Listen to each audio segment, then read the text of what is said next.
Welcome to சோலை சாய் சமையல். இன்றைய வீடியோவில் குழந்தைங்களுக்குலாம் ரொம்ப பிடிக்கக்கூடிய பாஸ்தா தான் ரெடி பண்ண போகிறோம். இது ரொம்ப சிம்பிளாக செஞ்சிடலாம், ரொம்ப டேஸ்ட்டாகவும் இருக்கும். வீடியோக்குள்ளே போகிறதுக்கு முன்னாடி நம்ம சேனலை இதுவரை சப்ஸ்கிரைப் பண்ணலைன்னா பண்ணிக்கோங்க. பக்கத்தில் இருக்க பெல் பட்டனே கிளிக் பண்ணி வச்சுக்கோங்க, ஆல் ஆப்ஷனே கிளிக் பண்ணிக்கோங்க. இப்போதான் நம்மளோட எல்லா வீடியோ நோட்டிஃபிகேஷனில் வரும். வாங்க வீடியோக்குள்ளே போய் எப்படி செய்கிறதுன்னு பார்க்கலாம். பாத்திரத்தில் தண்ணி சுட வச்சுருக்கிறேன், நல்லா சுட்டுருச்சு. 2 ஸ்பூன் ஆயில் ஊற்றிக்கலாம்.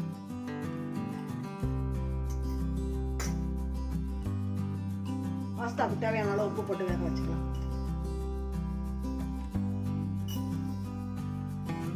ஒரு கப்பு பாஸ்தா எடுத்துருக்கிறேன், இதை போட்டு வேக வச்சுக்கலாம். மக்ரோனி பாஸ்தா தான் எடுத்துருக்கிறேன், வேக வச்சுக்கலாம். பாஸ்தா வெந்துருச்சான்னு பார்க்கலாம். நல்லா வெந்துருச்சு, தண்ணியை வடிச்சுக்கலாம்.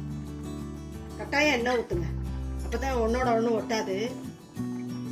வடிச்சிட்டு பார்க்கலாம். சாஸ்பேனில் 3 ஸ்பூன் ஆயில் ஊற்றிக்கலாம்.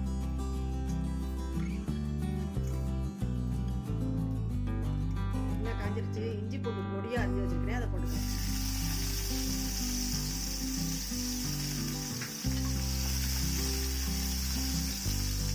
இதில் பெரிய வெங்காயம் பொடியாக அரிஞ்சு வச்சுருக்கேன், அதையும் போட்டுக்கலாம்.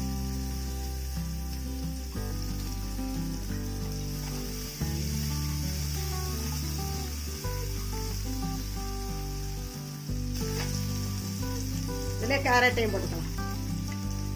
எல்லாமே பொடியாக அரிஞ்சுக்கோங்க.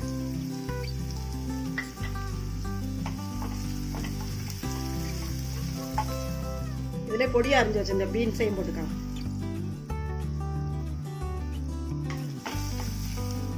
இதில் குடமிளகாயும் போட்டு வதக்கிக்கலாம்.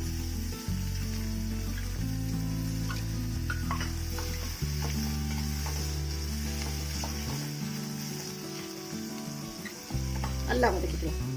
இந்த வதங்குறதுல தக்காளியும் போட்டு வதக்கிக்கலாம்.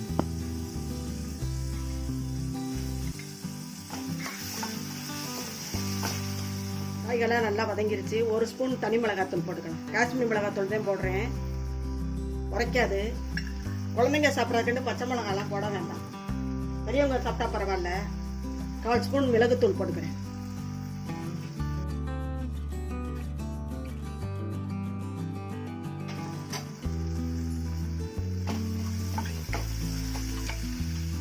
மசாலாவுக்கு தேவையான அளவு உப்பு போட்டுக்கலாம்.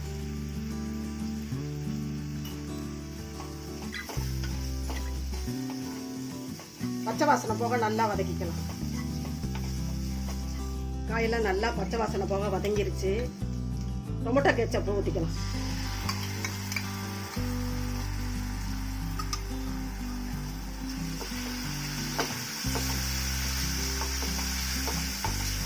வேக வச்சு வச்சிருந்தோம்ல பாஸ்தா, அதையும் போட்டு கிண்டிக்கலாம்.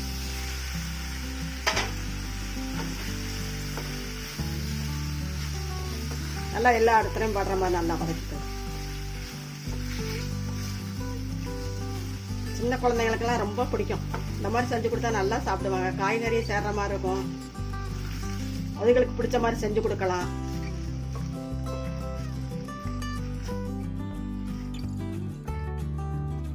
இதே மாதிரி சின்ன பிள்ளைங்க விரும்பி சாப்பிடக்கூடிய பாஸ்தாவை நீங்களும் செஞ்சு பாருங்கள். செஞ்சு பார்த்துட்டு எப்படி இருந்துச்சு உங்கள் கருத்துக்களை கமெண்ட்ஸில் சொல்லுங்கள். இந்த வீடியோ பிடிச்சிருந்தா லைக் பண்ணுங்கள், ஷேர் பண்ணுங்கள். நம்ம சேனலுக்கு மறக்காமல் சப்ஸ்கிரைப் பண்ணுங்கள். நன்றி, வணக்கம். அடுத்த வீடியோவில் பார்க்கலாம்.